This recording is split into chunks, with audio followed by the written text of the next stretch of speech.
Right. Hello, everyone. This is two guys, T and D&D. We're doing catching up with the RPGaDay videos. We can do 23 to 25. So, share one of your best, worst luck stories. Best, worst luck stories. Yeah. I probably should have done my homework on this one. Best, worst luck story. That's it. Well, I've got one. If you want to think about one, I can talk about mine. I actually have a good one that's kind of funny. It's not really bad luck. But I was playing this half elven ranger in this Pathfinder game, and there's this like redheaded like fighter looking type at this tavern that we're at, and so my guy is using this scimitar. So she has a weapon, it's a scimitar, and my guy's pretty socially awkward. So he walks up, puts his scimitar on the table, and says, "What do you think of that?" And everybody else in the party was just like slapping their foreheads, going, "Oh my gosh!" So needless to say, that was just the start of a real painful conversation. And my guy's been trying to dig himself out of the hole ever since. Nice. I shared, I guess, for me, worse luck. I mean, sometimes it's just hilarious when you roll badly, and I don't see any, like, I just roll it. I don't really care either way. It's great fun. Yeah, so my worst luck story is me GMing for my Stars Without Number group on our session 4, just making an average, normal roll to see if we can jump to the next star. Yeah, they rolled. I already know how this story ends, but yeah. I posted it on Absolute Tabletop. So you roll a 2d6 plus intelligence and navigation. So you need to get better than a 7, which 2d6 plus 2 is fairly easy to get 7. And he got a 6. So then what you have to do is you have to roll, the GM has to roll on a like a failure table. So I rolled a 5, which means each system on the ship has a 50% chance to break. So I went through all the systems, rolled a D2, and pretty much all the important stuff broke. And then when I was rolling for the spike drive, which is the big power supply of the ship, that broke, which then means everything else breaks, and I have to roll on another table, which then they ended up 6 hexes away from where they were supposed to be in a system which they couldn't get out of because their spike drive wasn't good enough. So, yeah, they all died. There wasn't enough time to repair the life support, and there was only enough vac suits for 3 of the 4 crew. So, and they had about 3 hours of air. So that's my best worst luck. It just kept on getting worse the more I rolled. That's a good one. Yeah. And that's what I love about stars. I mean, one roll and it can just, bad stuff can happen, and it's always really, really funny. All right. Number 24. What is the game you are most likely to give to others? Oh, it's got to be Warhammer Fantasy 2nd edition. Yeah, I really want to play that. I mean, why that game?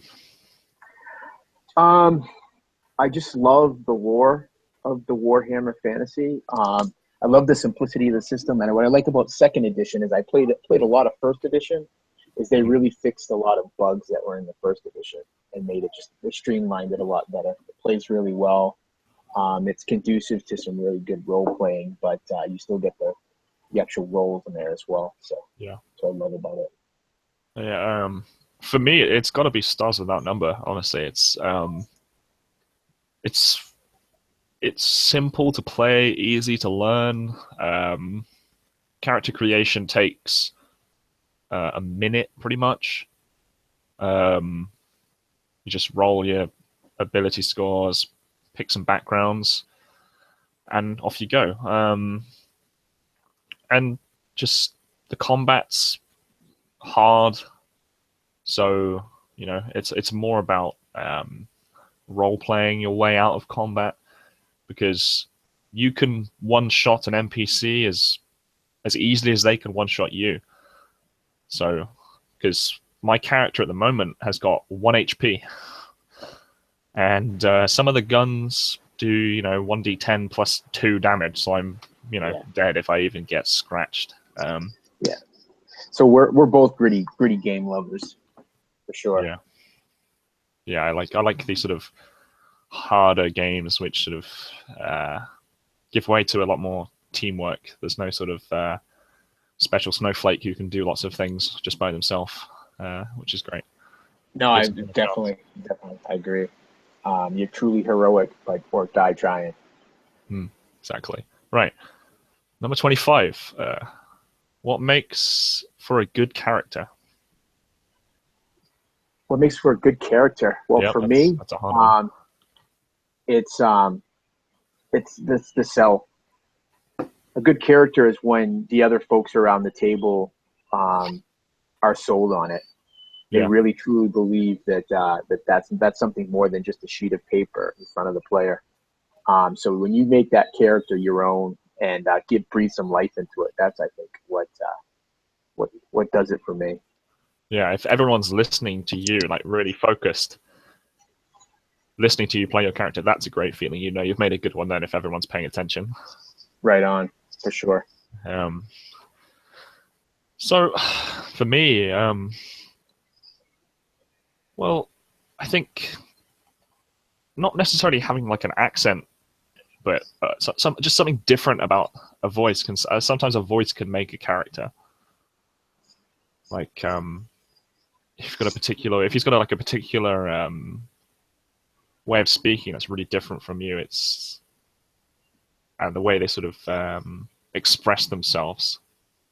Right. It's really important. Got to make sure it's, it doesn't have to be like totally unique or anything. I'm not a big fan of the sort of special snowflake character. I'm more of a sort of down to earth kind of thing. Right. Well, another thing you could do too. I saw someone posting on this just the other day. I wish I could remember who it was. But you don't have to necessarily always give it a voice. Yeah, I mean, sometimes you just can teach just your voice. or you could just give them a mannerism. Yeah, I think some sort of quirk. Matt Click did that. Okay. A while ago. Yeah.